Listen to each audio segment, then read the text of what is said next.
Welcome back, everybody.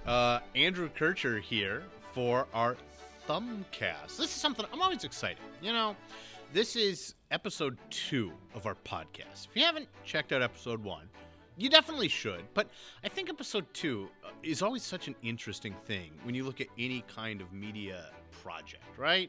Because sometimes TV shows last for like decades, and then you watch like a pilot that you never saw before, and you're like, wow, this is completely different. There's like characters that weren't there. You know, episode 2 is where you find your footing. So I am really excited to be back in the studio with episode 2 of our podcast, see where that goes. And I am, of course, joined by Anita Newby. Anita. Hey, Andrew. How are you? Are you excited for episode 2? I am excited because a podcast is such an ever-evolving thing. It is, you know, like we have the same casting, which is great. We do. Like they didn't order like a recast after the pilot, right? Exactly. So I think, you know, we can really find our footing. And this is all about talking about Michigan's Thumb Coast, Port Huron, all the way on up, all the things that are kind of going on in the area, both, you know, annually, very specific things. We're really excited. We get to be broad when we want to be. We also get to be topical when we want to be. We can say things like the Prowlers just won one of their playoff victories. So go Prowlers. Go Prowlers. We're excited. We don't know if they're going to win. Maybe when you're listening to this, you know they will have already won the playoffs. But this is something that we're really excited about to get to share and evolve with all of those people. Absolutely. I think that was my first hockey game. It was several years ago. I went to see the Prowlers. I'd never seen hockey before in my life, and it was just very interesting. I'm a basketball, football girl. I do like most sports, but I went to a Prowlers game, and I was just fascinated. Hockey can be very confusing. There's a lot going on, and sometimes there's just like blowing a whistle, and you're like, but I loved it. It was fast-paced. It was exciting. People were beating each other up, and it was okay. Like, it just made me happy. So it's difficult for me to watch hockey on TV because I can't keep up with the puck. But going to a game, it's always something that's enjoyable. And that was my first experience. So, you know what's really fun about the hockey games at McMorran, like the Prowlers? I took a buddy of mine who had gone. He's a huge hockey fanatic, and he was used to going. I mean, he goes to see the Red Wings. He sees these people. He was always going to the Joe and these other big venues. And he's like, when he was at McMorran, and we're like 6 rows up in the stands, he's like, yeah, when someone like screams at the ref, they like look at you, like they can hear you when you are like shouting things. They can hear you 100%. Yeah. So it's a very different vibe than maybe if you've never been to a Prowlers game. Yeah, it's very cool. And I got there, of course, because I was singing the national anthem, but it was several years ago, but it was my first experience, and it was so cool. So excited for them to be Let me ask you this. Did they roll you out the carpet, or did you have to brave it on the ice? No, I was on the carpet. Okay. But I am a kind of a winter sports girl too, so I every once in a while you see them kind of eke out there, ice skating and things like that. I'm not great at it, so I would have made it if if I had to be out there on the ice. But they did roll the carpet out for me. Oh, that's good. That is, I'm glad to hear that. Yeah.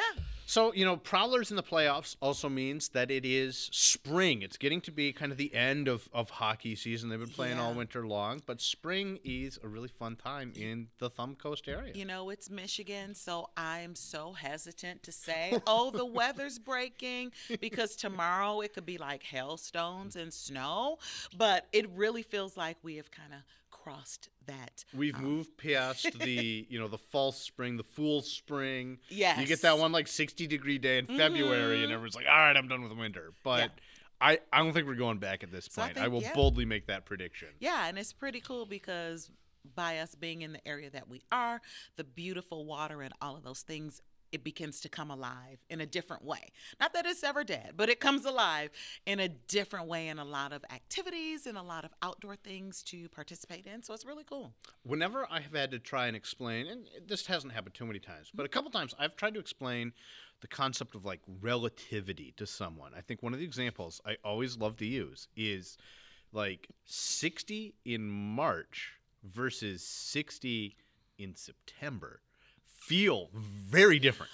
Oh my goodness, it's a whole thing. I talk about it with some of my friends all the time. I have a really, really good friend that lives in Florida, and we talk quite often. And he'll tell me, he said, "Oh my goodness, it was so cold today. It was 60," and I'm thinking, "Oh, little thin-skinned, sun-kissed, precious man. But because when you get used to a certain temperature, Exactly. any change in it feels so different. 60 in March is like t-shirt and shorts, right? 100%. Like, you're just 100%. loving it. We're like, it's 60. Yeah. I saw it was going to be 60 today. I drove like a car with no top. I saw it was going to be sunny. And I'm like, oh, I don't need heat. Like, that's going to be great to drive around in. I saw your car out there, and that was a different one than I've seen before, so it's very cool. Well, thank you. I've got a few. Yeah, this is, if you see me driving, I'm pretty sure I have the only one quite like it, because one I built myself, actually, a lot of the work. Okay. That is my car, Greased Spightening. It has a name. Grease Spightening, go Grease Spightening. Exactly. Right? Yeah. Mm-hmm. My buddy Steve said that it was a terrible idea. This is my same friend who went to the hockey game. Okay.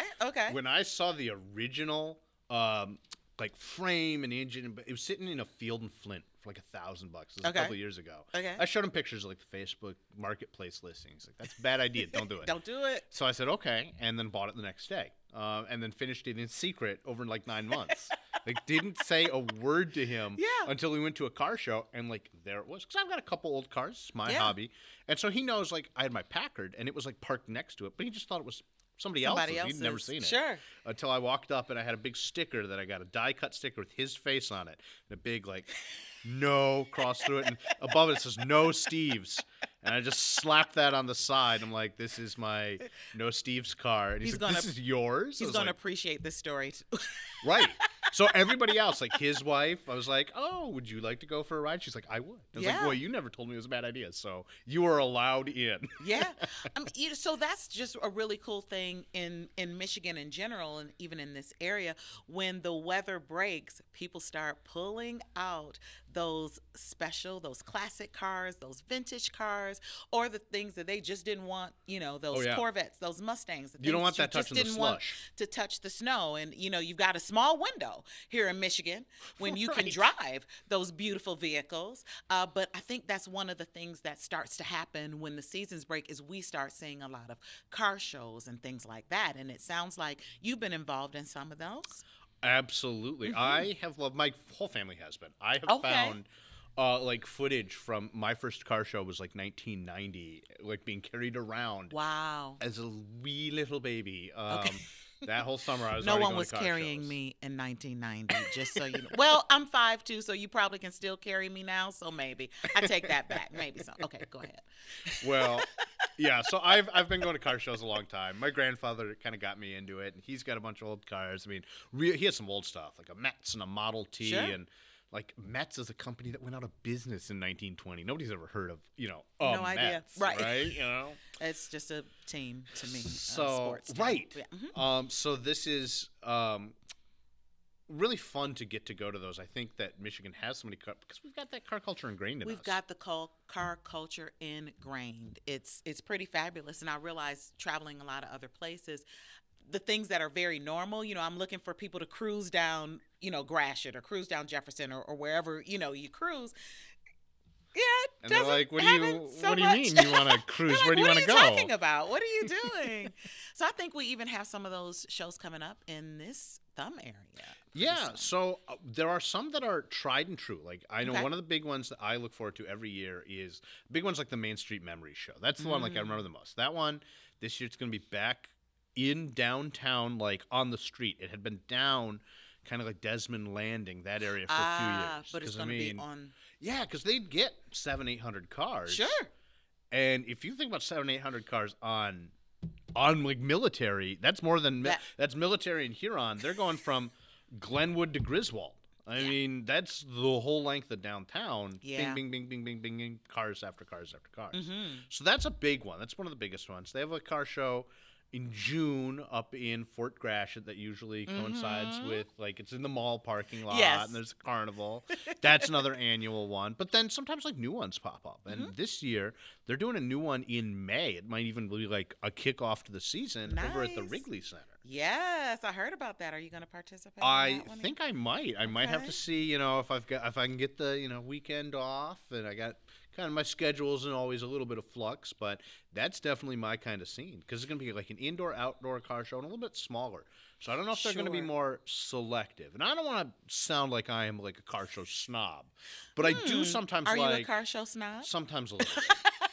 Sometimes a little bit for sure. And I can appreciate You just have it. exquisite car show taste. Well, I can appreciate it when they're a little bit curated, right? Yeah, So absolutely. not that I don't love seeing like everyone's grandpa's 2017 Corvette that they bought, Sure. and they make a big sign that they're like, "This is 101 if you count the paint job because it was 101 made on a Tuesday morning in April." And I'm like, "Cool, you bought a Corvette." Right. That's like different to me than the It people is. who like work on stuff or restore it or they've modified Definitely. it. Because like anybody, you win the lottery, you can go buy a Corvette. Like that just takes money. Because I would buy a Corvette if I won the lottery because I like them. They're beautiful. Do you have a favorite like style or year? Do you like the modern ones like the C8s or just? I mean, I don't dislike them, but I do prefer some of the older ones Yeah. that come out. And I know like there's different Corvette clubs also in Michigan. So just watching some of the Corvettes come down, I like that. But in my heart, I'm a Porsche girl. But anyway, maybe one day. See, that's fair. So, but yeah, this will be kind of a curated show, and I'm excited to see, what like makes the cut. I got to tell you, my favorite car show last year. They did it for the first time. They're doing it again. This was for St. Clair County Thumb area car shows. At the Goodles Fairground, they did as part of like the Harvest Festival, their big thing going on. They did a car show, and it was curated. It was 1963 and earlier. Your car had to be 1963 or earlier, because 64 is the first year you get the Mustangs and the GTOs and the hopped up Tempests, and that's not that I have a problem with those.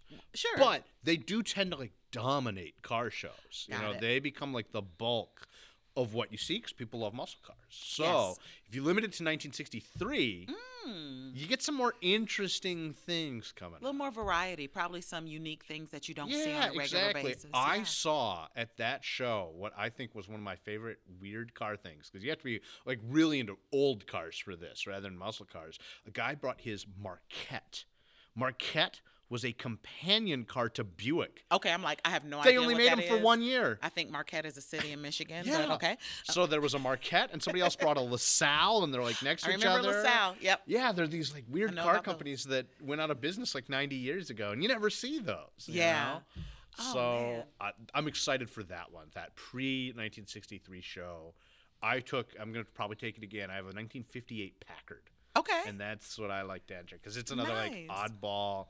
It's a Michigan-made car, but it's kind of weird. So I love that. I just think it's very cool because when you're in this community, if like a lot of people have probably been to that Dream Cruise, and I used to participate in that what were Dream Cruise quite a bit, and it's so massive. Like it's I think the largest car-related event on Earth. Oh, I think it is. Because how do you even draw like a border around You it? can't. It's And it- organic. And they say it's on Woodward between this and this, and it's not. It's just live your life, go somewhere else. They start 2 days early. It's fabulous. But if you don't want something of that magnitude and that's closer to home, I think some of these car shows are such a cool thing to do.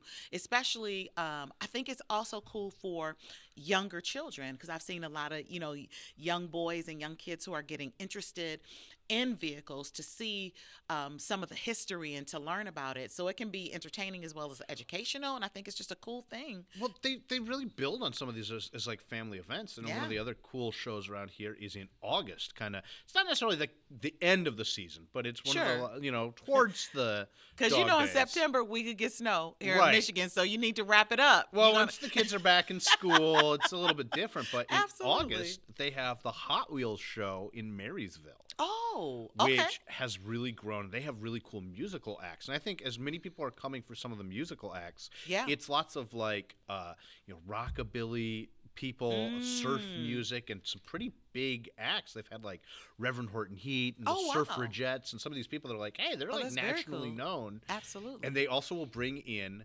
celebrities. This year, it's Henry Winkler. Listen. Now listen. When I got wind that Henry Winkler was going to be in the area. Like, I'm out here trying to change my schedule because my schedule can get pretty wild from time to time. You'll cancel things for the Fonz? I will cancel things for the Fonz. Are you kidding me? Are you kidding me? That just tickled me. I was so excited about that. And it's something I'm definitely going to try to be a part of and participate in because such a cool event. So it's great to have those events that like draw more than just the car heads, just the people who are like, like I have feelings on Stromberg carburetors. I imagine you don't, Nope. not one. Right? I don't even know what that is. Yeah. It's a different vibe. It's a different thing. So by offering some of those other activities and building on that, you built just like a really popular event. So that's one that I am very excited about. I'm also excited. I don't know how they're going to top that. I say that every year. A couple of years ago, they had Butch Patrick. He was Eddie Munster from the Munsters. What? Okay, well, but he had a great tie-in because on the Munsters, they had these two great George Barris show cars because they were had fabulous. The Munster coach that they get around in. Absolutely. And then they also had Dragula, which was like a race car with a coffin that Grandpa Munster built. Yep. I remember. And Butch Patrick owns a Dragula. He owns that car. And so he goes to car shows with it because he likes cars. Oh, that's very cool. So I was like, oh, that's really cool. And the next year they had I think a couple of the guys from Chips were there signing autographs. Yes, Chips. Right? So California it was this Highway spring. Patrol, what? Exactly. So it attracts a certain clientele. My siblings, they're like, well, Chips, you mean Pringles, Lay's? I was like, no. You never saw this show. It was on before you were born. Oh, my goodness. I was like, I'm a historian. I did some research on YouTube. But, didn't air while I was alive. So I watched Chips because I thought Eric Estrada was hot. So I watched Chips. That's what we did. I mean, I was little, but I watched Chips, yes. That's an important draw, right? So, and then, of course, they get the Fonz this year. It's been every year. Taking up the number of cars there, the number of things going on. I think the only thing that can impact car shows, the weather. Of course. You're so, unlike almost any other event, they are so dependent on because there are people if they saw a cloud the day before the event, they're not bringing their car out. It doesn't come out of the garage. Of course. Right? So that can make the difference between 300 cars showing up and 1,000. Yeah, or what that looks like. But I've had fun at these car shows where it's the 300 dedicated people or the 300 people who are my Packard that I worked on, it's not a Concours level, going to be judged. I'm not going to take it down to the Concours d'Elegance in Detroit, the Inn at St. John's kind of thing. Because I'm oh yeah, my car can get wet. That's fine.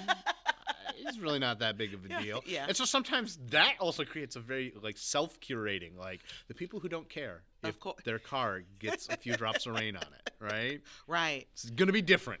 Yeah, absolutely. So that's very cool. And you mentioned that this one coming up in May is put on by the Wrigley Center, right? Yeah, so that's going to be the first one of the season. Have you been to the Wrigley Center?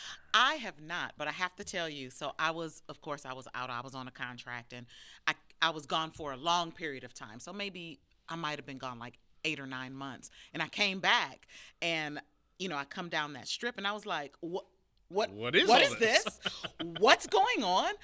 How did I not know about this? Well, you've been gone for 9 months. So of course you didn't know. But no, I am so excited. I've been kind of looking at it and seeing what they do there and what they have, and I'm excited to check it out. It looks like they have a venue for entertainment and a lot of other things, just a very community-driven venue. It is something that it's really Larry Jones's baby. Larry Jones is a big developer downtown. Mm-hmm.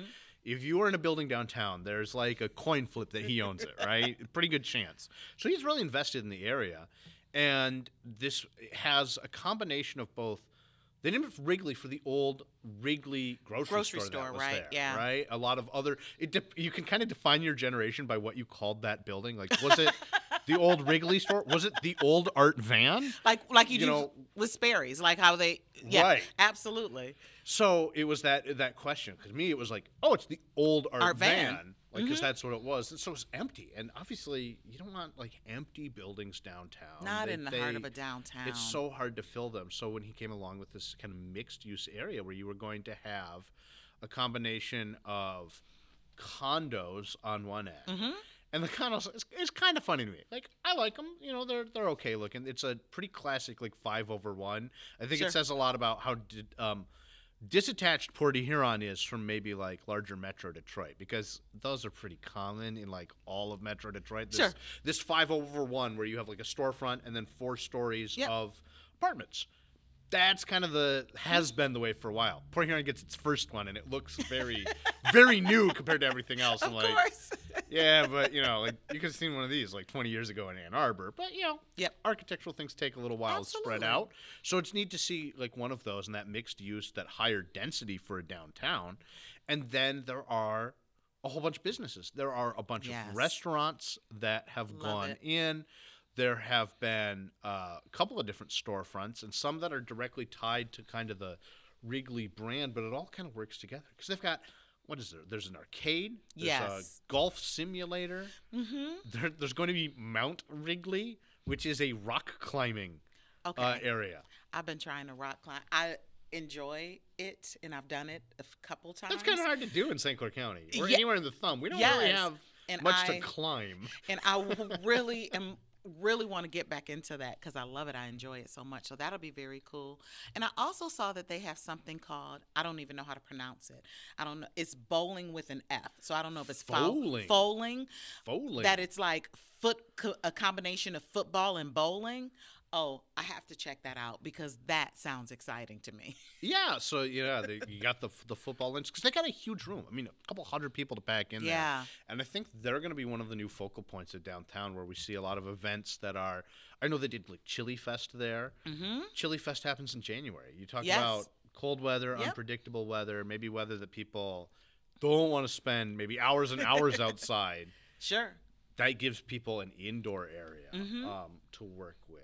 So. And, you know, for me as an artist, I just love that there's live music that is being performed there because we have music in the Thumb, you know, we really do. We have different bands. And so to see that there's an avenue and a venue for people to hear live music, I think is such an important thing overall in general for live music to still be And it's moving. even they do comedy shows there too. They do. Like, which I think is another neat like live form of entertainment. It's very different than watching it on Netflix. It's you know, very that's not the different. same when you watch something just like music. You know, Yep. you can It's- listen to a record and that's great, but not the that's not same. the same as live music. And I think, you know, we're coming out of a time, hopefully we're coming out of a time where, you know, during the pandemic and all of those things, everybody began to seclude themselves and isolate themselves. And whether they wanted to or not, they learned how to make do, you know, without having these interactive things. But to see structured things coming back where people can join again in community, I think is so important. And so a place like that,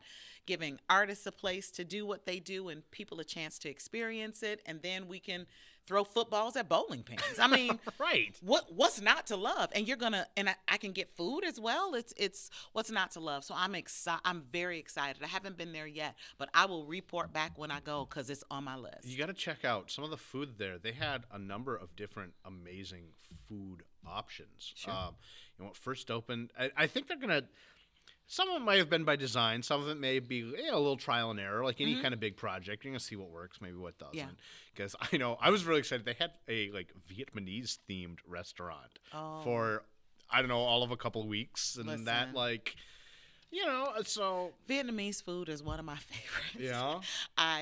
yeah. It's one of my favorites. So if there's anything Vietnamese, I'm gonna go towards it. And it's nice to have those different tastes in the area because I know when you go towards the Detroit area, there's a lot of different Right. variety that you can get, and we don't always get those same things up here. So anything that sparks, I would was be so cool. glad when they reopened a Thai restaurant in Marysville because after 'Cause we Bangkok had- Star closed, Yeah, and that was a that staple, was my spot. right? Like what? Where else Thai are you going to food? get? Where am I going to get that? You know, and you know, and I also think it's nice, even if the Wrigley Center, I'm not sure what their structure is or what they want to do, but I even think the idea would be cool to even have restaurants rotate in and out of there because it would cause people to It's continue. always something new. Yeah, because Every restaurant's going to do better in their first 6 months than hope in their second 6 months. Yeah. I can't think of any restaurant that would ever not be true for just Right. because you open anything and there's like lines for it because people are Yeah. they crave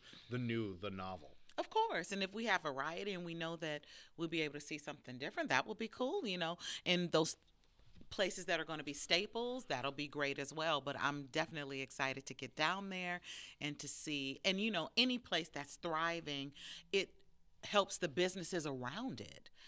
Anytime there's something new that people are attracted to, it helps everything. So I'm definitely happy to see those types of things in the area. There are so many things, especially downtown is one of the easiest places to see either a kind of a self-fulfilling virtuous cycle where new stuff attracts new stuff, which attracts more people, which attracts new stuff, or you can kind of likewise get into one of these like, oh, this is kind of dangerous. And we've seen both in Port Huron's history where it's like, hey, if there's not much going on and other people don't want to go, and you're like, how do you balance that out? So it's great to see when you see that new stuff. And it is. I think one of the things that downtown, I thrive, I don't know about you, but I thrive on a challenge. Like, give me rules. Give me like a counting clock. Like, have a deadline, and I do better with that little bit of pressure. Absolutely. If I don't have I thrive on pressure. Yeah, I don't get anything done. So I think this could be a real defining moment because coming up in the next couple of years, they're going to be redoing a lot of downtown. Yeah. They're going to rip up all of downtown MDOT and like that is going to. I guarantee you not every business will survive. Yes. It's so difficult to go through that. But it might create something new, or that pressure will reshape a business in how they work and they find a new outlet or a different stream. I'm really interested to see how that'll work. Me too. And I'm, of course, hoping for the best. Sometimes these projects happen and there's things that in terms of infrastructure have to be redone and have to be looked at and updated, and it has to happen, but it has an effect on everything surrounding it. So what my hope is for Port Huron, because a lot of us, if you live in Port Huron, we were having a conversation earlier and somebody said, how do you know that? You're like, it's Port Huron. Of course we know. Right. You know what I mean? Word travels fast around here. So we know these business owners, especially the ones that are local. We know these business owners. So my hope is that during this time that's going to be challenging is that we come together as a community to deliberately support, And one thing that I noticed with society over time is because things are so easy for us, technology is so easy, everything's at the tip of our fingertips. When something becomes inconvenient, it's almost like we said a bad word, or it's almost offensive when something is inconvenient. So I'm hoping that the inconvenience of what happens in the downtown does not deter people from being a community. And I think it's an opportunity for us to come together as a community in a different way, in a brand new way, to be deliberate about supporting. And some things are going to be inconvenient. It's going to be very inconvenient. But I think with people, when we support each other, inconvenience is not the priority. And if we really think about it and we look at the longevity of these businesses, how it affects our day-to-day lives, and just wanting to prioritize someone else over yourself, that I kind of think takes the sting out of us being so bothered by inconvenience. So it's we'll put it this way, it's not the last you're going to hear of it on here. I think we're going to be talking about this because it's a couple of years away, but like we're already thinking about it. And I've seen some business owners that I know have already been talking about it. It would be great to just kind of get some of them on. There has to be, I'm sure, some type of strategy in play where just from the community, from the city, from the community, from these business owners, where we can continue to support and make this as seamless, because it's not going to be seamless. That's for sure. It's not going to be seamless, but what can we do to make sure that this has what could potentially feel negative has some type of positive effect? What can we do? And we can be proactive stronger on the about other that. side. Absolutely. But we need to be proactive about that as a community, make decisions to support each other and to care about each other, and to sometimes prioritize someone else over ourselves. It's a challenge, but I think we're up to it. We are. I think one of the things that I am looking forward to, too, we're now a couple episodes into this. I know we hit on a bunch of different stuff today. Yeah.